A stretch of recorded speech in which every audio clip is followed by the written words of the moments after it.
Hello दोस्तों, मेरा नाम अनुज है। आज से हम आप सबके सामने लेके आए हैं एक नया सीरीज जो कि है आप सबके एग्जाम के लिए बहुत ज्यादा ही बेनिफिशियल। तो यहाँ पे हम पढ़ेंगे चैप्टर नंबर 1 से स्टार्ट करेंगे और यहाँ पे हम देखेंगे हर एक चैप्टर का कुछ इंपॉर्टेंट क्वेश्चंस क्विज के फॉर्म में और साथ के साथ आपको एक शॉर्ट एक्सप्लेनेशन भी मिलता रहेगा। तो आइए समय को बर्बाद नहीं करते हैं, हम स्टार्ट करते हैं। पहला क्वेश्चन है आपका, व्हाट इज कंप्यूटर?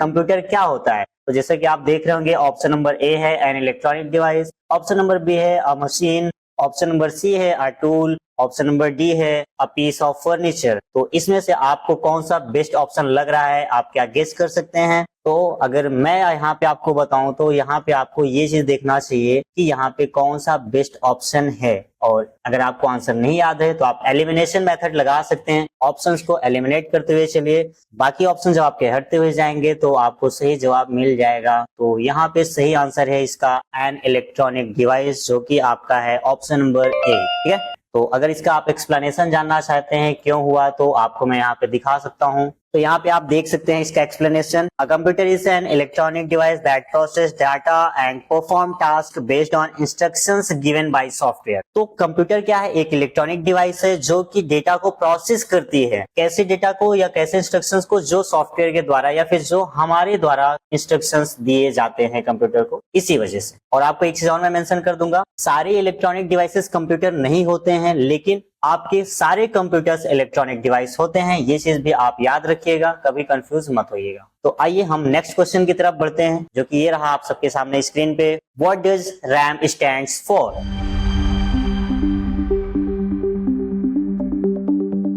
मतलब कि यहाँ पे आपसे पूछ रहा है कि रैम का फुल फॉर्म क्या होगा। तो अगर आप ऑप्शन देखना चाहें तो पहला ऑप्शन है आपके सामने रैंडम एक्सेस मेमोरी, दूसरा ऑप्शन है आपके सामने रीड ओनली मेमोरी, तीसरा ऑप्शन आपके सामने है रैंडम एक्सेस मशीन, चौथा ऑप्शन आपके सामने है रीड एक्सेस मेमोरी। अब आपको तो लग रहा होगा कि यहाँ पे तो सारे ऑप्शंस आपको सिमिलर लग रहे हैं, लेकिन यहाँ पे आपके साथ वर्डिंग में खेला गया है। तो अगर यहाँ पे आप देख पाए या फिर आपने पढ़ा हो पहले कभी भी, तो रैम का फुल फॉर्म होता है रैंडम एक्सेस मेमोरी। आप आंसर जानना चाहते हैं तो ये देखिए आपके सामने रहा, option number A is correct. तो इसका भी एक्सप्लेनेशन अगर आपको चाहिए तो आप देख सकते हैं। RAM stands for random access memory which is temporarily stores data for quick access while the computer is running। RAM क्या करता है? ये आपको कोई भी डेटा को टेम्परेली स्टोर करने का काम करता है और ये डेटा आपको क्विकली एक्सेस होते हैं जब आपका कंप्यूटर रन कर रहा होता है। इस चीज के लिए हम रैम का इस्तेमाल करते हैं। उम्मीद करता हूँ आप सबको समझ में आ रहा होगा और मजा भी आ रहा होगा। अगर आप सबको मजा आता है तो इसी तरीके से आप हमारे साथ बने रहिएगा। ये पूरे चैप्टर्स के हम सीरीज आपके सामने लेके आते रहेंगे। डेली आपको नया नया सीरीज यहाँ पे नए नए क्वेश्चंस के साथ मिलेंगे और उम्मीद करता हूँ कि मैं आपके सारे डाउट्स इस चैप्टर के जो भी होंगे क्लियर हो जाएंगे। ये सारे टॉपिक से यहाँ पे आपके सामने क्वेश्चंस होंगे और वो क्वेश्चंस जो हैं आपके एकदम एग्जाम के पॉइंट ऑफ व्यू से होंगे। तो बिल्कुल घबराइएगा नहीं, आपको सारी चीज मिलती रहेंगी। हमारे सामने है क्वेश्चन नंबर 3, जो कि है third generation of computer used.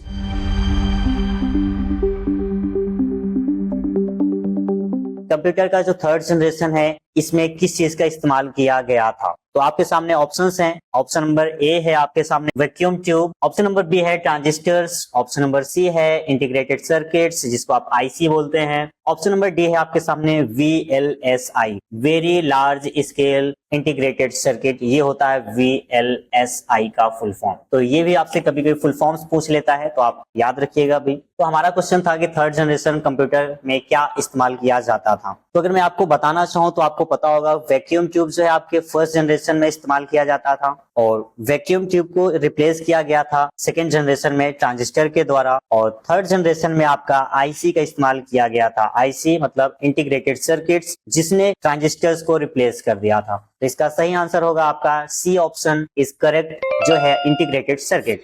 लगभग मैंने आपको एक्सप्लेनेशन दे दिया है, बाकी अगर आप जानना चाहते हो तो यहाँ पे भी देखो मेंशन है। Third generation computer used integrated circuit, जिसको आईसी बोलते हैं, which made them smaller faster and more efficient then earlier computer. IC की वजह से क्या हुआ, जो हमारे पहले के कंप्यूटर्स थे, मतलब जो आईसी थर्ड जनरेशन में आने से पहले जो कंप्यूटर्स आपके थे वो बहुत ही ज्यादा बड़े हुआ करते थे, क्योंकि वहां पे उस समय पे आपके क्या इस्तेमाल किए जाते थे? वैक्यूम ट्यूब जैसे डिवाइसेस का हम इस्तेमाल करते थे। तो वैक्यूम ट्यूब के होने से वो क्या होता था, थोड़ा सा साइज बड़े होते थे कंप्यूटर के, और हीट वगैरह भी कुछ ज्यादा ही वो प्रोड्यूस करता था। तो जब हम आईसी इस्तेमाल करने लगे तो हमारा कंप्यूटर का साइज जो है स्मॉल हो गया है, वर्किंग फास्टर हो गया है, स्पीड बढ़ी है और इफिशिएंटली वर्क करने लगे थे। तो ये था आपका थर्ड जनरेशन में यूज होने वाला आईसी। अब हम बात कर लेते हैं क्वेश्चन नंबर 4 की, जो कि आपका नेक्स्ट क्वेश्चन है, जो कि आपके सामने स्क्रीन पे दिख रहा होगा आपको। Name the first super computer developed in India.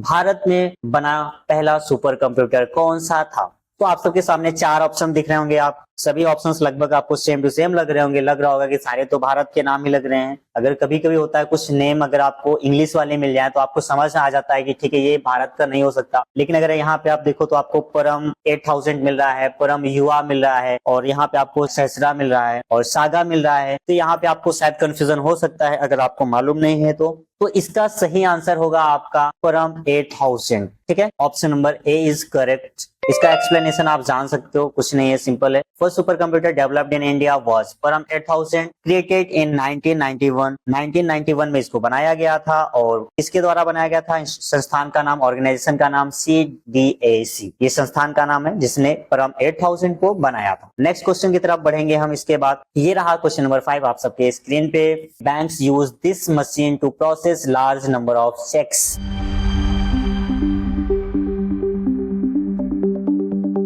जो बैंक होते हैं वो ऐसा किस चीज का इस्तेमाल करते हैं ढेर सारे चेक्स को प्रोसेस करने के लिए? तो आप सबके सामने है पहला ऑप्शन MICR, B है बारकोड रीडर, C है OMR, D है OCR। तो अब आप सबके सामने 4 ऑप्शंस, 4 विकल्प और बहुत ही ज्यादा कंफ्यूजिंग। आपको लग रहा होगा कि ये इंट्रोडक्शन टू कंप्यूटर में बैंकिंग वाली चीज कहाँ से आ गई, लेकिन ये आपके कंप्यूटर का क्वेश्चन है। आपके सिलेबस में इसका भी क्वेश्चंस होता है, आपने पढ़ रखा होगा। MICR, OMR, ये सारी चीजें आपने पढ़े हैं सिलेबस में। तो इसका सही आंसर है MICR। MICR का फुल फॉर्म होता है मैग्नेटिक इंक कैरेक्टर रिकॉग्निशन या रीडर, ये इसका फुल फॉर्म होता है। तो इसका सही आंसर है ए ऑप्शन इज करेक्ट। इसका एक्सप्लेनेशन वैसे मैंने आपको बता ही दिया है, बाकी आप देख सकते हैं यहाँ पे। Bank use a cheque processing machine, इसी को आप चेक प्रोसेसिंग मशीन बोल सकते हैं, या MICR magnetic ink character recognition reader to process cheque. ये चेक को प्रोसेस करने के लिए इस्तेमाल किया जाता है। ये स्पेसिफिक आपके मैग्नेटिक इंक से लिखे गए कैरेक्टर्स को रीड करता है और इसकी वजह से क्या होता है कि आपके ट्रांजेक्शन सिक्योरली हो पाते हैं और फास्ट हो पाते हैं। क्लियर है? तो नेक्स्ट क्वेश्चन की तरफ हम बढ़ेंगे। क्वेश्चन नंबर 6 है आपके सामने। Which of the following is an open source software?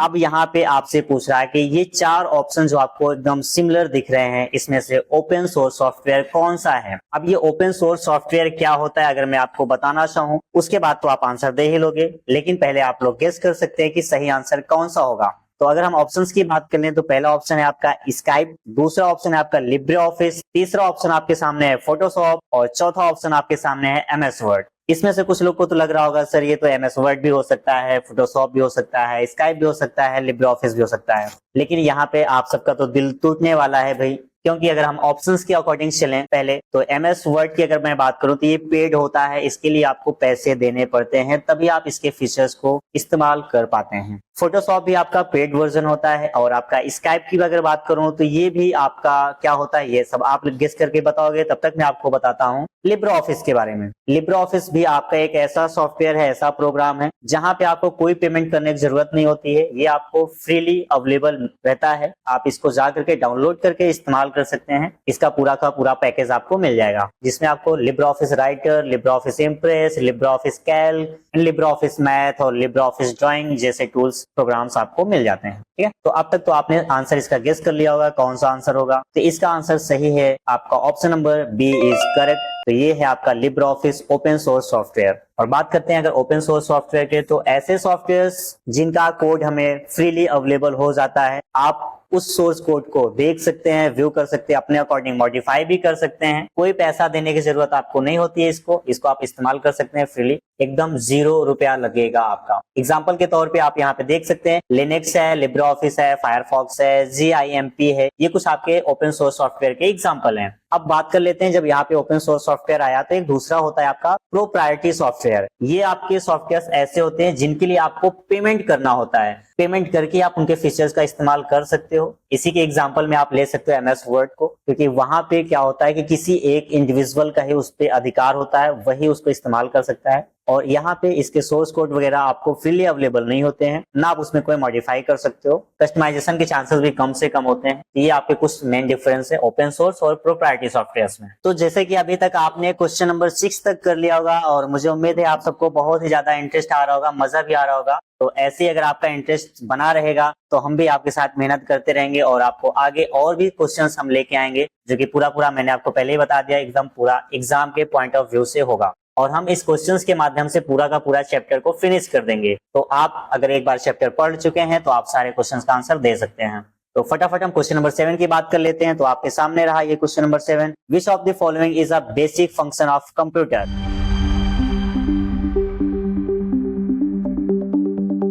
इसमें से आपसे ये पूछ रहा है कि ये जो 4 ऑप्शन आपके सामने हैं, इसमें से कंप्यूटर का बेसिक फंक्शन कौन सा है। ऑप्शन की बात कर लें तो ऑप्शन नंबर ए है स्टोरेज, ऑप्शन नंबर बी है आउटपुट, और ऑप्शन नंबर सी आपके सामने है इनपुट, एंड डी है ऑल ऑफ द अबव। अब कई बच्चे तो ये सोचते हैं जब उनको ऑल ऑफ द अबव का ऑप्शन मिल जाता है तो सोचते हैं सारे के सारे सही हैं, लेकिन ये आप लोग गलती कभी मत करना अंधे तुक्का लगाने के चक्कर में। कभी कभी आपके साथ गलत भी हो सकता है, क्योंकि हमेशा ऑल ऑफ द अबव वाला सही नहीं होता है। कभी कभी वो आपको कंफ्यूज करने के लिए भी क्वेश्चन पेपर बनाने वाले ऐसा चीज कर सकते हैं, ठीक है ना। तो लेकिन यहाँ पे हमसे पूछा basic function of computer. Computer के अगर हम बेसिक फंक्शन की बात करें तो ये आपके 4 होते हैं, इनपुट, प्रोसेसिंग और आउटपुट, देन स्टोरेज। मतलब कि हम कोई इंस्ट्रक्शंस या कोई भी चीज जब कंप्यूटर को देते हैं तो वो इनपुट कहलाता है। जब उस चीज पे वो प्रोसेसिंग करता है तो प्रोसेस करता है, वर्क होता है, तो या वो प्रोसेसिंग कहलाता है। प्रोसेसिंग होने के बाद जब आपका रॉ मटेरियल से कोई चीज मीनिंगफुल इंफॉर्मेशन बन जाती है तो उसी को बोलते हैं आउटपुट, जो आपके सामने विजुअलाइज होता है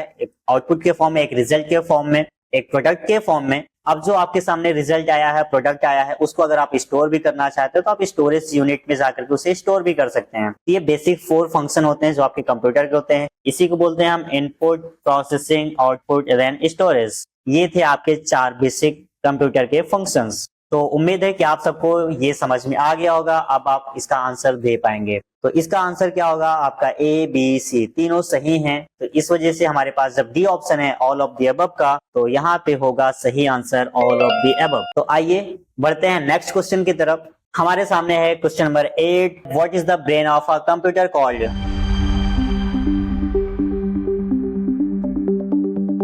हम कंप्यूटर के ब्रेन किसे कहते हैं। तो आप सबको लग रहा होगा ये कंप्यूटर का भी दिमाग कहाँ से आने लगा है भाई। अभी तक तो इंसानों का दिमाग होता था जो कि चलता बहुत कम ही है, लेकिन अब कंप्यूटर का भी दिमाग है। तो हम ऑप्शंस की अगर बात कर लें तो पहला है हार्ड ड्राइव। मुझे तो ये देख के ही लग रहा है ये तो उसका दिमाग हो ही नहीं सकता है। कभी दिमाग पे कोई चीज स्टोर कर सकते हैं हम? बिल्कुल नहीं कर सकते हैं। ये हम इंसानों की सोच है, लेकिन हमारा कंप्यूटर बहुत ज्यादा स्मार्ट है। ऑप्शन नंबर बी की तरफ हम चलते हैं तो मदरबोर्ड है। ऑप्शन नंबर सी की तरफ हम आते हैं तो रैम मिलता है हमें, और ऑप्शन नंबर डी की तरफ हम आते हैं तो सीपीयू। अगर मैं थोड़ा सा सीपीयू रैम के बारे में आपको बताना चाहूँ तो अभी हमने प्रीवियस क्वेश्चन में देखा था रैम आपका फुल फॉर्म होता है रैंडम एक्सेस मेमोरी, जो कि करंटली रनिंग प्रोग्राम्स को स्टोर करता है और क्विकली एक्सेस करवाने का काम करता है। और सीपीयू का फुल फॉर्म अगर बात कर लेते हैं तो सेंट्रल प्रोसेसिंग यूनिट होता है, जो कि आपके सारे प्रोसेसिंग वाले टास्क को परफॉर्म करता है। ये होता है आपका सीपीयू। मदरबोर्ड भी आपका एक सर्किट बोर्ड होता है जहाँ पे आपके सारे कंपोनेंट्स को कनेक्ट किया जाता है एक दूसरे से, हार्डवेयर कंपोनेंट्स को। और अगर हार्ड ड्राइव की बात करें तो ये आपका एक स्टोरेज यूनिट होता है। अब आप गेस कर सकते हैं भाई यहाँ पे कि आपका सही आंसर क्या होगा। तो आपका सही आंसर यहाँ पे होगा सीपीयू, क्योंकि सीपीयू को हम बोलते हैं ब्रेन ऑफ द कंप्यूटर। तो यहाँ पे सही जवाब आपका हो गया सीपीयू।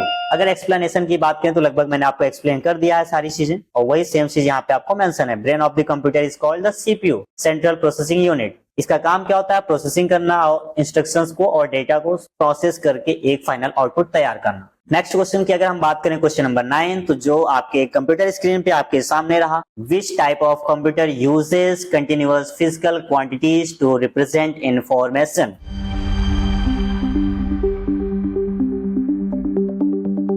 हमसे ये पूछ रहा है, अगर इन सिंपल शब्दों में हम बोले तो, कि कंटिन्यूअस डेटा पे कौन सा कंप्यूटर वर्क करता है।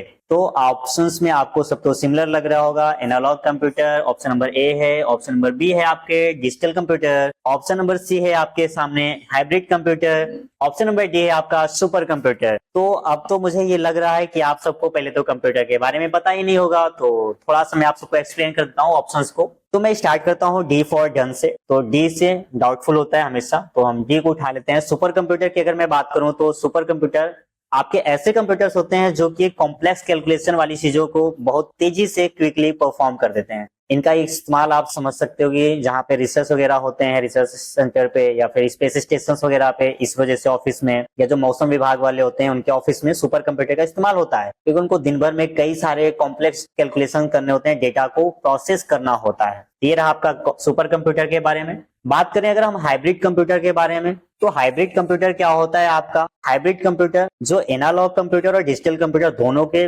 फीचर्स को आपस में रखता है, बैलेंसिंग फीचर्स रखता है, मिक्सअप रहता है, वो आपका हाइब्रिड कंप्यूटर कहलाता है। अब बात करते हैं ये एनालॉग और डिजिटल कंप्यूटर हैं क्या। तो अगर मैं डिजिटल कंप्यूटर की बात करूं तो डिजिटल कंप्यूटर आपके वो सारे कंप्यूटर होते हैं जो कि बाइनरी डेटा पे वर्क करते हैं, जिसको हम ये भी बोलते हैं कि डिजिटल कंप्यूटर आपके डिस्क्रीट सिग्नल्स पे वर्क करते हैं। अब डिस्क्रीट सिग्नल्स मतलब कि डिसकंटिन्यूअस डेटा की बात करें हम। अब आपको समझ में नहीं आ रहा होगा डिसकंटिन्यूअस डेटा क्या होता है। तो जैसे आपको पता होगा बाइनरी डिजिट सिर्फ दो ही होते हैं, 0 एंड 1।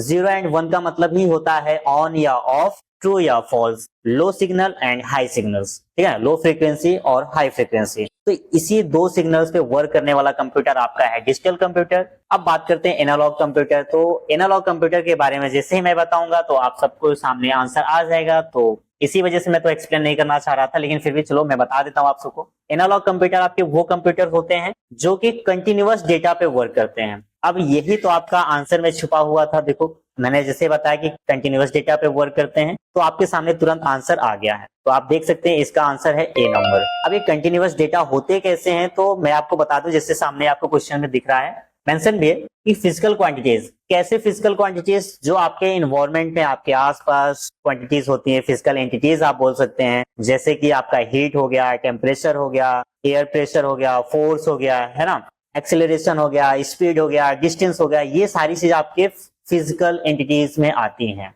और अगर एनालॉग कंप्यूटर के एग्जांपल मैं दूं आपको, तो सबको पता होगा, आपने देखा होगा मरकरी वाला थर्मामीटर, जिसमें डॉक्टर जब आपको देते हैं बुखार नापने के लिए, तो आपको उससे पहले वो क्या करते हैं, पता नहीं क्यों उसको पटकते रहते हैं ऐसे ऐसे टिक टिक। अब तो यहाँ पे दिखेगा नहीं आपको, तो मैं दिखा सकता नहीं हूँ, बाकी आप समझ सकते हैं मरकरी वाले थर्मामीटर की बात करते हैं हम। और दूसरा एग्जांपल आपने देखा होगा बाइक का स्पीडोमीटर, जिसमें सुई लगी होती है, जैसे आप एक्सीलेटर अप करते हो तो इस सुई बहुत तेजी से भागती है, तो वो भी आपका एक एनालॉग कंप्यूटर का एग्जांपल है। दूसरा आपका रिस्ट वॉच, जो कि एनालॉग वॉच होती है, जिसमें आपकी सुई लगी होती है, मिनट वाली, आवर्स वाली और सेकंड वाली। तो ये था आपका सारे कंप्यूटर्स के बारे में मैंने बेसिकली बता दिया है। नेक्स्ट क्वेश्चन पे अगर हम बढ़े आगे, तो क्वेश्चन नंबर 10 की बात कर लेते हैं। तो क्वेश्चन नंबर 10 है, which of the following is an input device.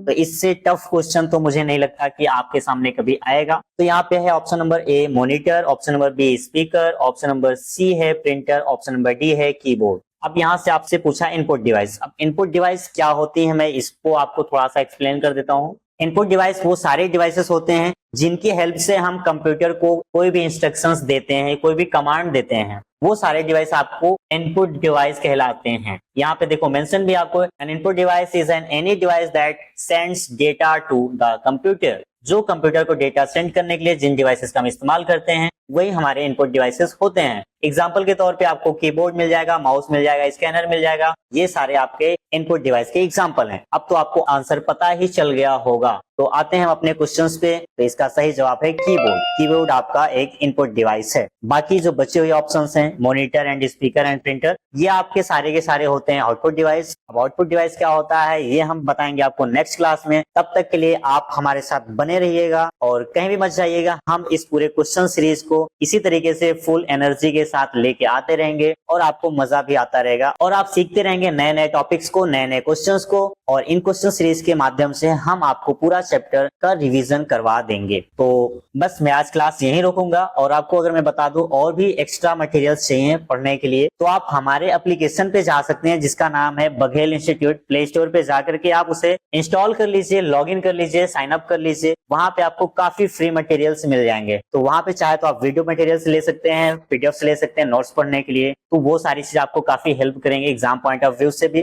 चाहे आप कोई सा भी एग्जाम दे रहे हो जहाँ पे कंप्यूटर के क्वेश्चंस आते हैं तो वहाँ पे हेल्प मिलेगा। दूसरा, अगर आप चाहो तो वेबसाइट पे भी जा सकते हो, बघेल इंस्टीट्यूट के नाम से वेबसाइट भी है, गूगल पे जाके आप सर्च कीजिएगा, वहां पे भी आपको कई सारी चीजें मिल जाएंगे फ्री में, जिसका कोई पैसा नहीं लगने वाला है। लगभग सभी लोग, ज्यादातर लोग क्या करते हैं, आपको पेड देते हैं सारी चीजें, लेकिन हमारी तरफ से आपको, हमारे इंस्टीट्यूट की तरफ से आपको सारी चीजें फ्रीली अवेलेबल कराई जाएंगी। क्लियर है? और भी मैं एक चीज बताना चाहूंगा, हमारा यूट्यूब चैनल भी है, बघेल इंस्टीट्यूट के नाम से यूट्यूब चैनल है। अगर आप वहां जाते हैं तो आपको वहां पे भी फ्री मटेरियल्स मिल जाएंगे।